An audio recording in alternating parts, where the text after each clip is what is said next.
Cuando mamá lastima, de Rayo Guzmán. Relato sin dignidad. Tomemos cada experiencia, por dolorosa que sea, con alegría. Pensemos en que nos da el material didáctico suficiente para la autorrealización. Samuel Ann Ward. Lo que me ha lastimado siempre de mi madre es su sumisión. El verla soportar todos los maltratos de parte de mi padre y de mis hermanos. Su actitud evasiva y silenciosa que la envuelve de un misterio impenetrable. Sus recurrentes achaques y su conducta de víctima me han lacerado el corazón a lo largo de los años. El verla conducirse sin autoestima, sin pelear por sus derechos y sin convicciones, me hizo perder el respeto y alejarme de ella durante mucho tiempo. Su poco cuidado personal y su falta de aseo me hicieron sentir vergüenza de ella. Es espantoso lo que digo, y todavía me siento culpable por fabricar tan desvalorizado concepto de ella. Luz Helena se llama mi mamá. Es de origen humilde, hija de dos jornaleros de los campos de Sinaloa. Creció en una casa de piso de tierra y paredes de adobe, y soportó los rayos del sol más intenso en su rostro desde muy temprana edad. Cuando los abuelos se la llevaron con ellos a participar en la cosecha de tomates allá por el campo Batán, apenas pisó la escuela y apenas aprendió a sumar y a restar. Tuvo 12 hermanos, siendo ella la quinta. A dos los mataron a balazos en una riña callejera. Otros tres se fueron a Estados Unidos apenas cumplieron los 15 años y las restantes, que pues son mujeres, siguieron el camino trazado por la tradición de casarse muy chicas, llenarse de críos y atender a sus maridos. Mi madre no fue la excepción. Se casó con mi padre a los 17 y estuvo con él hasta que la cirrosis se lo llevó a la sepultura. En mis recuerdos de infancia siempre la veo agachada, frente al lavadero, tallando con lejía la ropa sucia de su señor y de sus 5 hijos.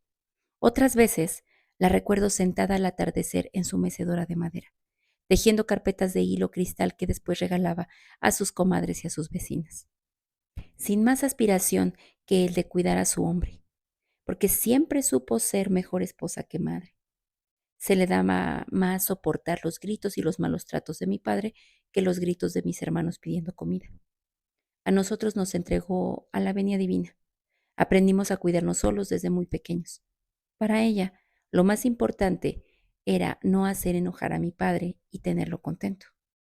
En sus años mozos, claro que era una mujer muy bonita, con una larga cabellera oscura que trenzaba con listones. Nunca se maquillaba ni usaba ropa llamativa. Eso molestaba a mi padre y ella lo obedecía ciegamente. No sé en qué momento perdió la voluntad y el libre albedrío hasta el punto de anularse a ella misma.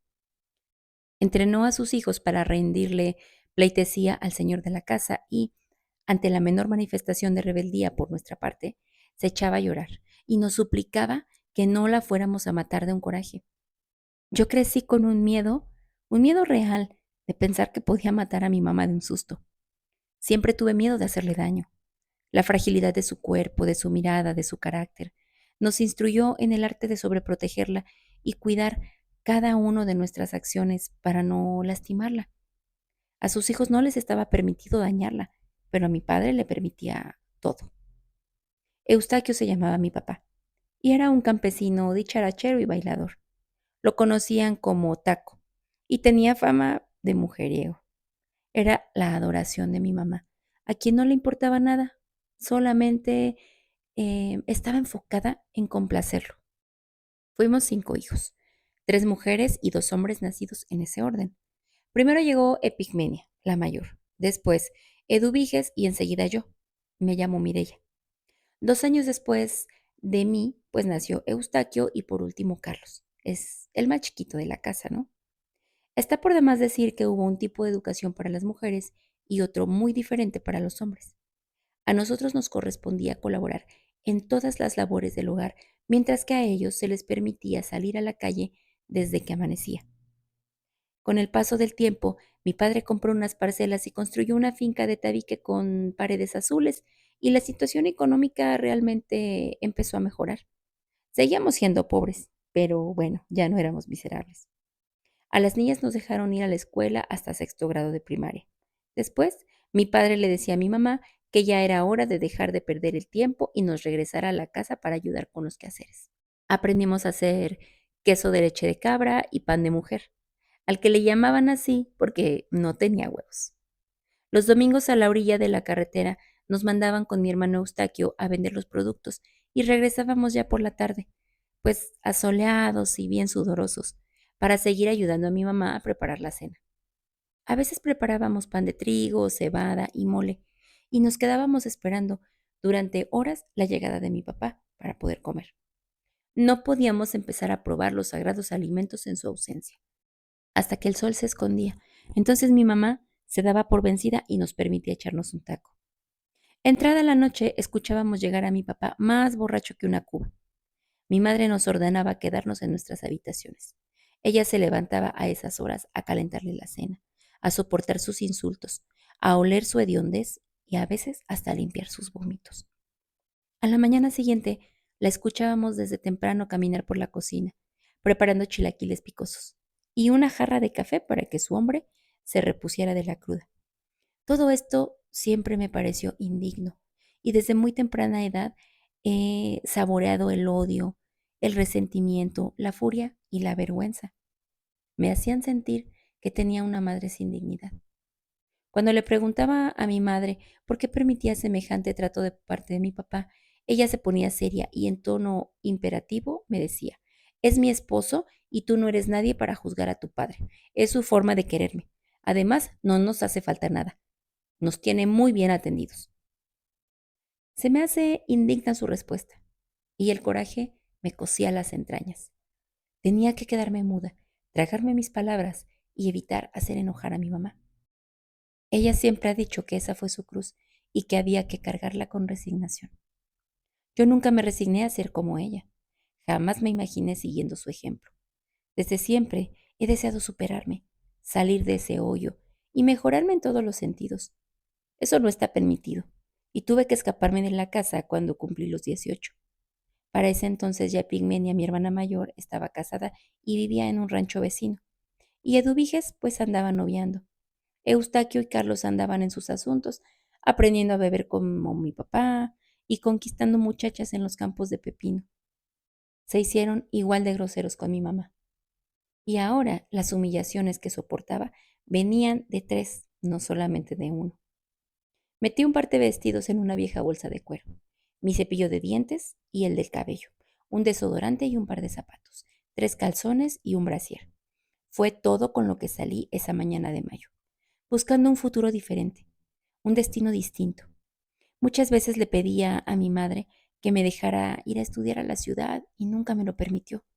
Cuando lo hablé con mi papá, él se rió, pero se rió a carcajadas de verdad y me dijo que me estaba volviendo loca, que las mujeres no estudiaban, sino que las mujeres se casan, que aplacara mis ideas revolucionarias. Yo buscaba la mirada de mi madre buscando apoyo, pero lo único con lo que me topé fue con su mirada clavada en el piso y escuché con su voz sin fuerza decirme, tiene razón tu padre, Mireya, aplácate. Lo mismo le pasaría 3 años después a mi hermano Carlos, cuando buscó el apoyo de mamá para convencer a mi padre para que lo dejara estudiar veterinaria. Mi padre le dijo que no tenía dinero para eso, y mi mamá le dio la razón de inmediato. Carlos se quedó trabajando con mi padre en el campo hasta que un buen día se fastidió y decidió irse a probar fortuna en los Estados Unidos. Así nos fuimos yendo uno a uno, con aspiraciones truncadas, con sueños jamás escuchados, con resentimiento y con mucha frustración. Creo que la única que no padeció de eso fue mi hermana Pigmenia, quien siempre se visualizó cuidando a sus chamacos y obedeciendo al marido, igualita que mi mamá. Mi madre, ella nunca defendió nuestros sueños, nunca compartió nuestros anhelos. Sumisa y obediente, silenciosa y agachada, acumuló años y penas, golpes e insultos. En silencio soportó los rumores de que mi padre tenía otra familia en el pueblo, cerca de Nayarit, el estado vecino. Sin reclamarle nada, pero nada, se dijo a sí misma que así era la historia que le tocó vivir y envuelta en un rebozo esperó la vejez al lado de su señor. Mi padre, como ya les dije, murió de cirrosis, producto de sus excesos, por supuesto. Yo pensé que muerto el perro se acababa la rabia, pero no. A partir de ese día se vistió de viuda perpetua y dedicó a hablar maravillas de su hombre difunto, a llorarle por siempre diciendo a todo mundo que su vida no valía la pena sin él y que todas las mañanas le pedía a su Dios que la recogiera. Su sumisión me lastimó por muchos años, pero intentando sacudirme su ejemplo de sumisión, encontré mi valentía, mi capacidad para enfrentar los problemas. Me hice audaz y decidida.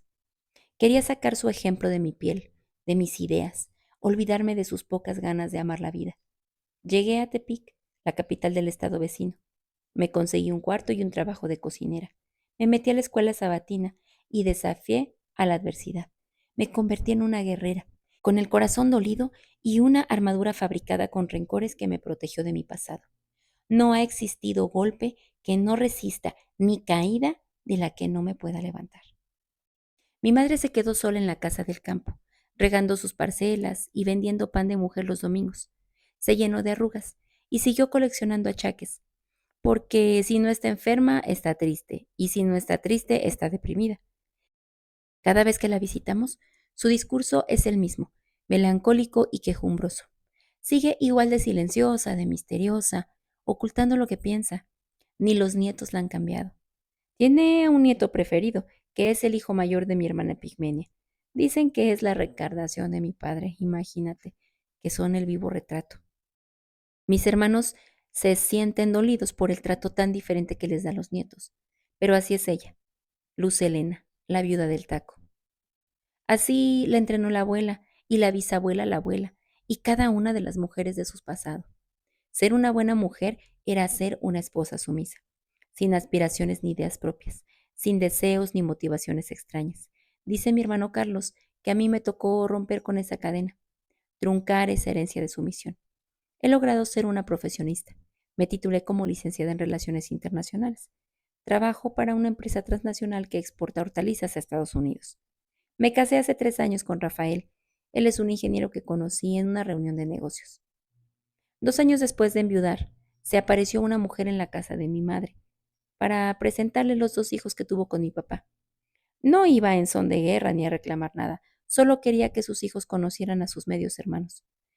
Mi madre entonces nos mandó a llamar y nos dijo que teníamos que verlos como hermanos porque eran hijos de nuestro difunto padre. Ni muerto dejó de lastimarla y ni viuda ha dejado de justificarle todo. Nunca nos ha dicho que nos ama y nunca nos ha reconocido nuestros logros. Para ella nuestras vidas son remotas a su existencia. A veces pienso que se ha creado un mundo propio en donde no necesita más que el recuerdo de mi padre para sentirse en paz. Ella, pues, sigue sin poner atención a su cuidado personal. No sale, no tiene amigas, se ha refugiado en el recuerdo de mi padre. Nunca visita a sus hijos. Dice que a los hijos les corresponde buscar a los padres y no a la inversa. Que ella está donde ya sabemos para cuando queramos verla. A mí me sigue doliendo ver cómo vive, pero he aprendido a aceptar la decisión de ser así para siempre. Ya no la juzgo y he comprendido que yo no soy nadie para cambiarla. Para poder vivir mi vida libre de miedos y de culpas, he tenido que perdonarla y trascender todas esas acciones que nunca acepté. En lugar de centrarme en mis sentimientos heridos, me he enfocado en encontrar la paz, la amabilidad y la bondad en lo que me rodea. De nada sirven los éxitos mundanos si no se logra la paz espiritual. Por eso, a pesar de que aún me lastima su manera de ser, he aprendido a construir un sentimiento amoroso hacia ella, que se ve reflejado en una mayor tolerancia a su presencia y una forma más cariñosa en mi trato.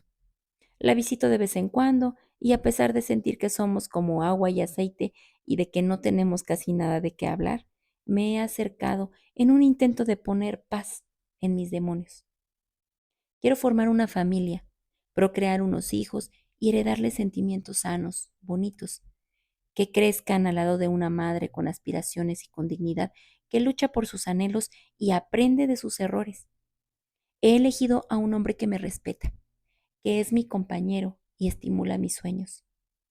Hoy entiendo que perdonar a mi madre no significa que la ha cambiado a ella, pero me ha cambiado a mí y eso es lo esencial.